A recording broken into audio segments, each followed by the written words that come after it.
पाकिस्तान वो मुल्क है जो आतंकवाद की खाद पानी पर पल रहा है। एक ऐसा ही नापाक केंद्र है पंजाब प्रांत का मुरीदके, जिसे दुनिया आतंक के गढ़ के तौर पर जानती है। लेकिन जब जब भारत के धैर्य की परीक्षा ली जाती है, तब तब हमारे वीर जवान ऐसा पराक्रम दिखाते हैं कि आतंकियों की रूह तक कांप जाती है। Oh my God.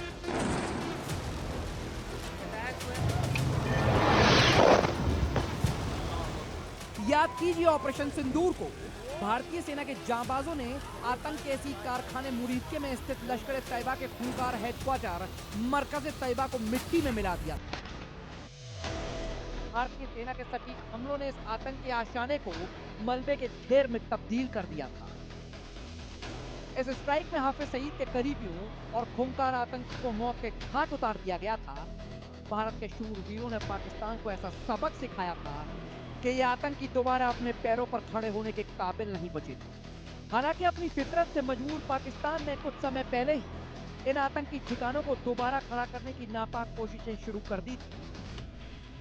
उसे लगा कि वो आतंक की इस फैक्ट्री को फिर से आबाद कर लेगा, लेकिन कहते हैं ना कि जुल्म और पाप का अंत तय है, और जब पाप हद से बढ़ जाए तो प्रकृति खुद अपना तांडव दिखाती है।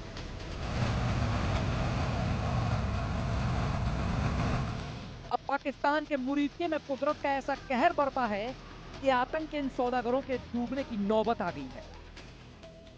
मुरीदके की मदीना कॉलोनी में मौजूद लश्कर तैयबा का वही हेडक्वार्टर मरकज तैयबा इस वक्त जलमग्न हो चुका है। भारी बारिश और भयंकर बाढ़ के सैलाब ने इस तथाकथित हेडक्वार्टर को पानी में डुबो दिया है।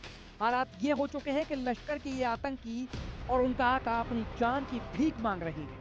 जो दहशतगर्द बेकसूरों की जिंदगी छीनने के सपने देखते थे, आज वो खुद इस सैलाब में डूबने के कगार पर हैं।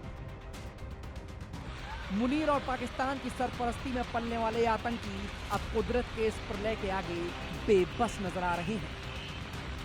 दिखा रहा हूँ ये मुरीदके का एरिया है, नंगल सादा, जहाँ पर देख हैं तबाहकारियाँ मचाई हुई है। वहाँ का जो पानी है उस रंडंग आबादी ने यहाँ पर सारी आबादी मुतासर हो चुकी है। ये फसलें हैं, ये यहाँ पर ज़मीनें हैं किसानों की जो तबाह हो चुकी हैं। और यहाँ पर मेरे साथ शोभा खिदमत कलक की टीम इस वक्त मौजूद है। और राना जाफर साहब ये देखिएगा कि आपको दिखाएंगे अपनी रिपोर्टिंग में कि किस तरह से आज यहाँ पर सैलाब ने अपनी तबाहकारियाँ मचाई हुई हैं।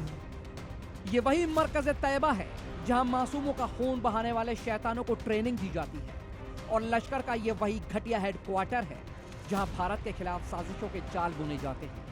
लेकिन अब इन आतंकियों के नापाक मंसूबों पर कुदरत के कहर का ऐसा पानी फिरा कि पाकिस्तान और लश्कर तैयबा की ऐसी तैसी हो गई है। दिलों में छुपे ये चूहे अब अपनी कब्र में डूबने को मजबूर हो चुके हैं। इसे कुदरत का इंसाफ कहें या कर्मों का फल, आतंक की इबारत लिखने वाले मुरीदके में अब पानी ही पानी है। भारतीय सेना के पराक्रम के बाद अब प्रकृति के तांडव ने साफ कर दिया है कि आतंक का अंत निश्चित है। ब्यूरो रिपोर्ट, जी मीडिया।